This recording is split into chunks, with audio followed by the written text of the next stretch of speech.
बुजुर्ग ने अपने बेटे से कहा, बेटे, क्या तुम जानते हो कि जन्नत मुफ्त में मिलती है और जहन्नम खरीदनी पड़ती है? बेटा हैरान होकर बोला, वह कैसे अब्बा जान? बाप ने नरमी से जवाब दिया, दोजख तो इंसान अपने माल से खरीदता है। देखो, जो जुआ खेलता है वह पैसों से खेलता है, शराब भी पैसों से खरीदी जाती है।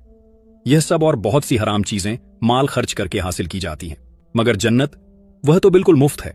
इबादत करने में कुछ खर्च नहीं, निगाहें नीचे रखना और अल्लाह से डरना बिना खर्च के है, और अच्छा अखलाक अपनाने के लिए भी कोई पैसा नहीं लगता। याद रखो मेरे बेटे, जन्नत का रास्ता आसान और बिना कीमत है, मगर जहन्नम का रास्ता हमेशा खरीद कर इख्तियार किया जाता है। क्या आपको यह वीडियोस पसंद आ रही हैं? कमेंट में जरूर बताएं। एक शख्स को जंगल में पत्थरों से भरी एक थैली मिली जिनकी कीमत से वो आगाह न हो सका। उसने उन पत्थरों को दाएं बाएं नदियों नालों में फेंक दिया, यहां तक कि जब घर पहुंचा तो उसके हाथ में बस एक पत्थर था। उस शख्स का दोस्त, जो कि गौहर शनास था, उसने उसके हाथ में ये पत्थर देखा तो तजस्सुस भरे लहजे में पूछा कि यह कीमती पत्थर तुझे कहां से मिला? उसने कहा कि जंगल से। गौहर शनास दोस्त ने पूछा कि क्या यह पत्थर मुझे फरोख्त करोगे?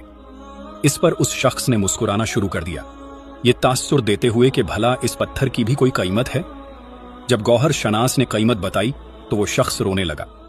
गौहर शनास ने रोने की वजह पूछी तो कहने लगा कि मेरे पास इस तरह के बहुत सारे पत्थर थे जिन्हें मैंने अदम वाकफियत के बाइस जाया कर दिया। अगर वो सारे मेरे पास होते तो मैं कितना मालदार हो जाता। यही हाल इंसान का है। जब इंसान मरने के बाद मैदान मुहश्शर में अपने उन लम्हात की कीमत को देखेगा जो उसने अल्लाह की फरमानबरदारी में गुजारे होंगे, तो रोएगा और चिल्लाएगा कि मेरे पास तो इस तरह के बहुत से लम्हात थे जिन्हें मैंने दुनिया में जाया कर दिया। काश कि मैंने उन लम्हात को अल्लाह ताला की इताअत व फरमानबरदारी में गुजारा होता, तो आज मेरे पास नेकियों का एक जखीरा जमा होता और मेरी बख्शिश होती।